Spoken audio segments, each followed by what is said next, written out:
Hello students, तो spermatogenesis का ये डायग्राम आपकी स्क्रीन पर है, जिसमें आप देख रहे हैं कुछ स्टेजेस दिखाई गई हैं। ये stages germinal epithelium, then spermatogonia, then primary spermatocyte, then secondary spermatocyte, then spermatid and then formation of spermatozoa. तो ये जो स्टेजेस आपको स्क्रीन पर दिखाई दे रही हैं, तो इनमें हम देखेंगे कि ये जर्मिनल एपिथेलियम स्टेज जो है, तो जब हम बात करते हैं टेस्टिस की, तो टेस्टिस पेयर्ड स्ट्रक्चर है, जिसमें से हर एक टेस्टिस जो है वो स्क्रोटल सैक में प्रेजेंट होती है। तो टेस्टिस का जब सेक्शनल व्यू देखते हैं तो हमें पता चलता है कि ये लगभग 250 compartment 250 compartments are present inside testis, known as testicular lobules. तो हर एक टेस्टिकुलर लोब्यूल्स के अंदर जो है 2 to 3 सेमानिफेरस ट्यूब्यूल्स होती हैं।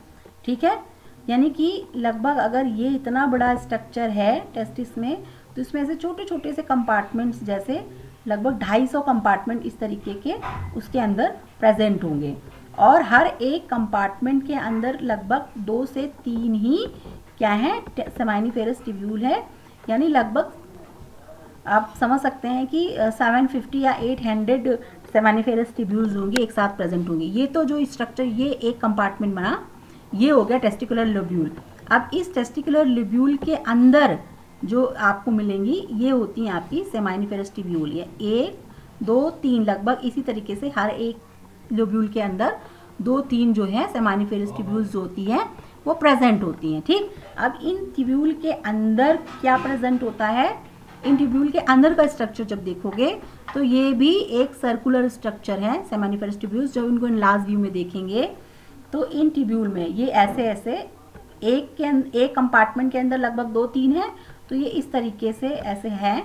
तो ये इन ट्यूब्यूल के अंदर जो सेल्स हैं उनका ही नाम क्या है, उन्हीं का नाम है जर्मिनल एपिथेलियम। यहाँ अंदर कुछ सेल्स होंगी ना, ये जर्मिनल एपिथेलियम होंगी, और यही जर्मिनल एपिथेलियम जो होगा ये क्या बनाएगा, स्पर्मेटोगोनिया सेल्स बनाएगा माइटोसिस करके। Mitosis and differentiation, after mitosis and differentiation this germinal epithelium will form spermatogonia cells. और ये सब कब स्टार्ट होगा, ये एट प्यूबर्टी स्टार्ट होगा। जब प्यूबर्टी स्टेज आ जाएगी तब स्टार्ट होगा। और प्यूबर्टी स्टेज मैंने आपको बताया कि जो मेल में होती है वो 9 to 14 आप इसको मान सकते हैं, और डिपेंड करता है ये मेल की बॉडी की ग्रोथ पर। तो जब मेल बॉडी ग्रो प्रॉपर कर चुकी होती है, मेल चाइल्ड की बॉडी, तो उस टाइम पर हार्मोन रिलीज होता है उसकी बॉडी से। कहाँ रिलीज होता है एक हार्मोन, वो हार्मोन रिलीज होता है सबसे पहले, अफेक्ट करता है सबसे पहले जो ब्रेन है, हमारा ब्रेन का हिस्सा है जिसे हम कहते हैं हाइपोथैलेमस। ब्रेन का हिस्सा क्या है, हाइपोथैलेमस। तो ये हाइपोथैलेमस जो है वो एक हार्मोन रिलीज करता है जिसका नाम होता है हाइपोथैलेमिक हार्मोन। क्योंकि हाइपोथैलेमस से रिलीज हो रहा है इसलिए उसका हार्मोन का नाम ही है हाइपोथैलेमिक हार्मोन। तो ये हाइपोथैलेमस जो है, इसी के नीचे यहाँ पर एक पिट्यूटरी ग्लैंड स्ट्रक्चर होता है। तो हाइपोथैलेमिक हार्मोन रिलीज होगा और पिट्यूटरी ग्लैंड पर जाकर एक्शन करेगा। हाइपोथैलेमिक हार्मोन कब रिलीज हुआ, जब मेल चाइल्ड की बॉडी प्यूबर्टी अटेन करने के लिए या रिप्रोडक्टिव पीरियड में जाने के लिए एक्टिव हो चुकी है, तब ये हाइपोथैलेमिक हार्मोन रिलीज हुआ फर्स्ट टाइम, और पिट्यूटरी ग्लैंड जो है इस पर एक्शन किया। और पिट्यूटरी ग्लैंड में कौन सा हार्मोन आया, गोनेडोट्रोपिन रिलीजिंग हार्मोन। तो ये जो हाइपोथैलेमिक हार्मोन है इसी का नाम हो गया gonadotropin releasing hormone. Hypothalamic hormone, hypothalamus से रिलीज होने वाला हार्मोन ही गोनेडोट्रोपिक रिलीजिंग हार्मोन है। ठीक है, ये दोनों सेम नाम हुए, यानी हाइपोथैलेमस ने ही ये हार्मोन, दोनों एक ही नाम है। तो ये गोनेडोट्रोपिक रिलीजिंग हार्मोन जो नाम से ही लग रहा है, इसका क्या काम है, सॉरी, हाइपोथैलेमिक हार्मोन जो है वो हाइपोथैलेमस से रिलीज हो रहा है, और गोनेडोट्रोपिक रिलीजिंग हार्मोन जो है, दोनों एक नहीं है, ये पिट्यूटरी ग्लैंड से रिलीज हो रहा है। ठीक है, हाइपोथैलेमिक हार्मोन जो है हाइपोथैलेमस से रिलीज हुआ, फिर इसके बाद पिट्यूटरी ग्लैंड एक्टिव हुई और इस एंटीरियर पिट्यूटरी से रिलीज हुआ gonadotropic releasing hormone. Anterior pituitary से रिलीज हुआ गोनेडोट्रोपिन रिलीजिंग हार्मोन, और एंटीरियर पिट्यूटरी ने जब जो गोनेडोट्रोपिन रिलीजिंग हार्मोन रिलीज किया है, तो उसमें 2 हार्मोन हैं, कौन कौन से, FSH और LH, ठीक है। 2 हार्मोन हैं, कौन कौन से, FSH है और LH। तो प्यूबर्टी स्टेज लाना इसमें से किसका काम है, डायरेक्टली ये काम किसका है, LH हार्मोन का है। क्यों, क्योंकि यही LH हार्मोन यहाँ जो सेल्स हैं, मैंने आपको बताया कि ये जो स्ट्रक्चर हम देख रहे हैं, ये स्ट्रक्चर सर्कुलर स्ट्रक्चर क्या है, सेमानिफेरस ट्यूब्यूल्स हैं। और ये जो सेमानिफेरस ट्यूब्यूल हैं, इनके अंदर क्या है, जर्म सेल्स हैं। और इसके अलावा एक और सेल होती है जिसका नाम होता है सर्टोली सेल्स, ये यहाँ पे भी प्रेजेंट होती है। सर्टोली सेल्स भी जो होती है ये भी प्रेजेंट होती है।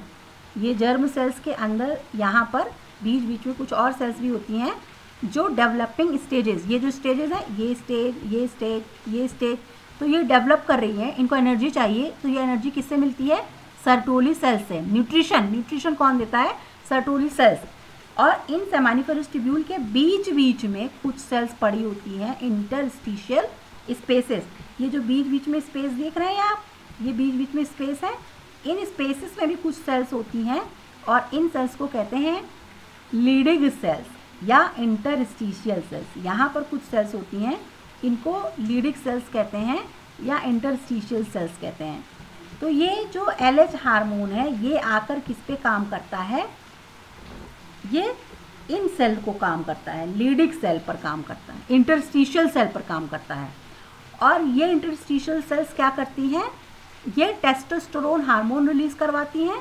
टेस्टोस्टेरोन हार्मोन जो है वो सेकेंडरी सेक्सुअल कैरेक्टर्स का डेवलपमेंट भी करवाता है। और साथ ही साथ ये जो सेमानिफेरस ट्यूब्यूल के अंदर ये प्रोसेस हो रही है, यहाँ से लेकर के यहाँ तक की, स्पर्मेटिड के बनने तक की, जर्मिनल एपिथेलियम के spermatogonia, then primary spermatocyte, then secondary spermatocyte और स्पर्मेटिड में बदली। तो ये सारा काम कौन करवा रहा है, ये LH हार्मोन ने रिलीज़ करवाया था। एक हार्मोन कौन सा, टेस्टोस्टेरोन। तो वो टेस्टोस्टेरोन हार्मोन जो है वो एक्चुअली ये स्पर्मेटोजेनेसिस के डिफरेंट स्टेज जो हैं इन्हें करवाने में मदद करता है, ठीक है। तो ये बात आप समझ गए होंगे कि हार्मोन का काम कहाँ कैसे हुआ। फिर से देखते हैं जो स्ट्रक्चर था, स्ट्रक्चर कौन कौन से थे।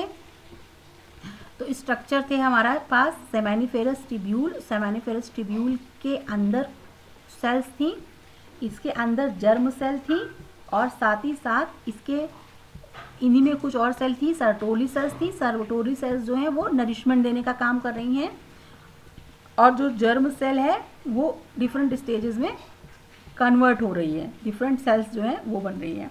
और बीच बीच में इन सर्टोली सेल्स के बीच बीच में इंटरस्टिशियल सेल्स हैं या इन्हीं को कहते हैं हम लीडिंग सेल्स कहते हैं।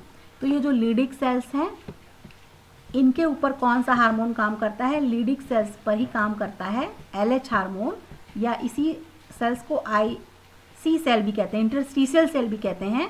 तो जो LH हार्मोन है इसी का एक और नाम है ICSH, interstitial cell stimulating hormone. तो इंटरस्टिशियल सेल यानी ये सेल इनको स्टिमुलेट करता है, तो ये सेल रिलीज करती है क्या, टेस्टोस्टेरोन। तो जो टेस्टोस्टेरोन है वो क्या करवाता है, ये स्टेजेस जो हैं स्पर्मेटोजेनेसिस की यहाँ तक की ये डेवलप करवाता है, ठीक है। और ये जो लास्ट है स्पर्मेटिड का स्पर्मेटोजोआ में बदलना, जिसे कहते हैं स्पर्मियोजेनेसिस।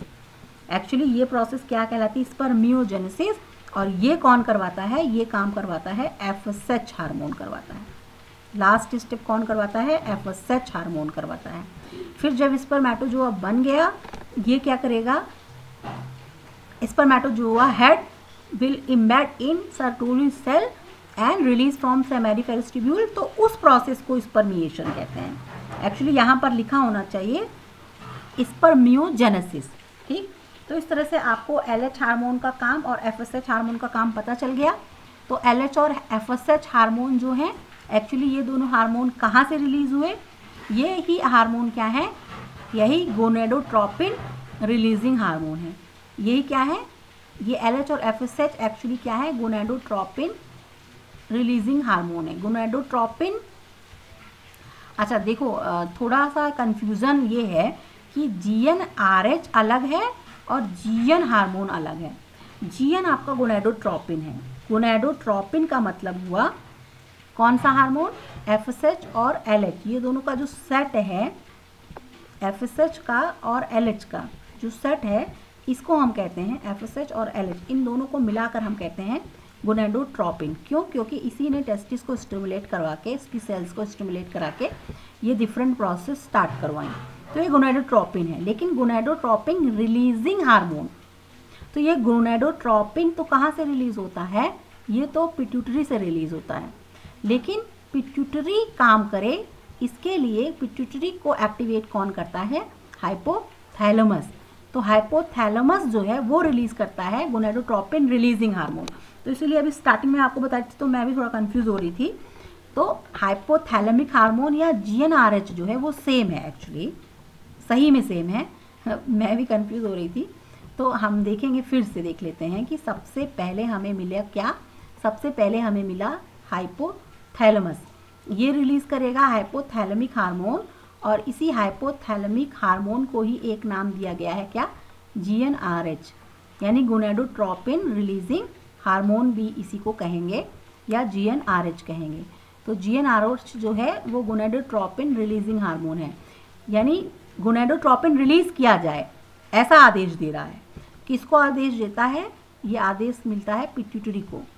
तो जो ये पिट्यूटरी ग्लैंड है ये क्या रिलीज करती है? पिट्यूटरी अब रिलीज करती है गोनेडोट्रोपिन, जो कि खुद ही क्या है? इसमें दो हार्मोन है, एक FSH है और एक LH है। FSH और LH है, और इसी में आपको पता चल गया जो LH है वही स्पर्मेटोजेनेसिस के यहाँ तक के स्टेप को करवाता है, और जो FSH है ये इसके आगे के स्टेप को करवाता है। और साथ ही साथ LH जो है ये इंटरस्टिशियल सेल या लेडिक सेल पे एक्शन करता है और टेस्टोस्टेरोन रिलीज करवाता है। डायरेक्टली ये प्रोसेस को नहीं करवाता, ये किसकी हेल्प में करवाता है? ये रिलीज करता है क्या? एंड्रोजेंस, और उसी में से एक का नाम है टेस्टोस्टेरोन, और उनकी मदद से, एंड्रोजन की मदद से ये डिफरेंट स्टेजेस हमें स्पर्मेटोजेनेसिस की देखने को मिलती हैं। तो ये हार्मोन्स का एक्शन आपको पता चल गया। फिर एक बार प्यूबर्टी आ गई तो हमेशा टेस्टिस के अंदर जो जर्मिनल एपिथेलियम सेल्स हैं उनमें डिफ्रेंसिएशन होगा, स्पर्मेटोगोनिया बनेगी। माइटोसिस है तो देखिए क्रोमोसोम का नंबर दोनों सेल में सेम रहेगा।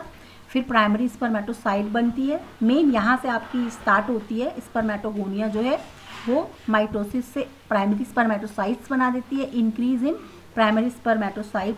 फिर ये सेल्स में फर्स्ट मियोसिस होती है, इससे सेकेंडरी स्पर्मेटोसाइट बनती है। सेकेंडरी स्पर्मेटोसाइट में सेकेंड मियोटिक डिवीजन होता है और इससे स्पर्मेटिड बन जाता है। ठीक, तो एक्चुअली जो स्पर्मेटिड से का स्पर्मेटोजोआ में बदलना है, ये प्रोसेस जो है ये है स्पर्मियोजेनेसिस। और स्पर्मेटोजोआ का सेमानिफेरस ट्यूब्यूल से रिलीज हो जाना, ये प्रोसेस है स्पर्मिएशन। और स्पर्मियोजेनेसिस किसकी कंट्रोल में होता है? FSH हार्मोन के कंट्रोल में होता है। ठीक है, और यहाँ स्पर्मेटिड तक के बनने की प्रोसेस होती है इनडायरेक्टली LH, यानी डायरेक्टली एंड्रोजेंस या टेस्टोस्टेरोन हार्मोन है उसके अंडर इफेक्ट होती है। ठीक है, तो इस तरीके से ये स्पर्मेटोजेनेसिस की प्रोसेस, उसमें जो हार्मोन्स हैं यहाँ तक का प्रोसेस जो है ये आपने समझ में आ गया होगा आई थिंक।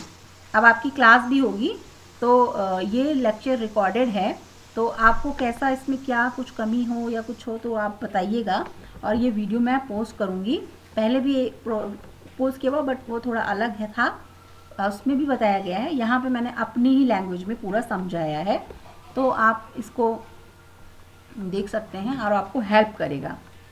ओके स्टूडेंट्स, तो अपने कमेंट्स भी शेयर करिएगा।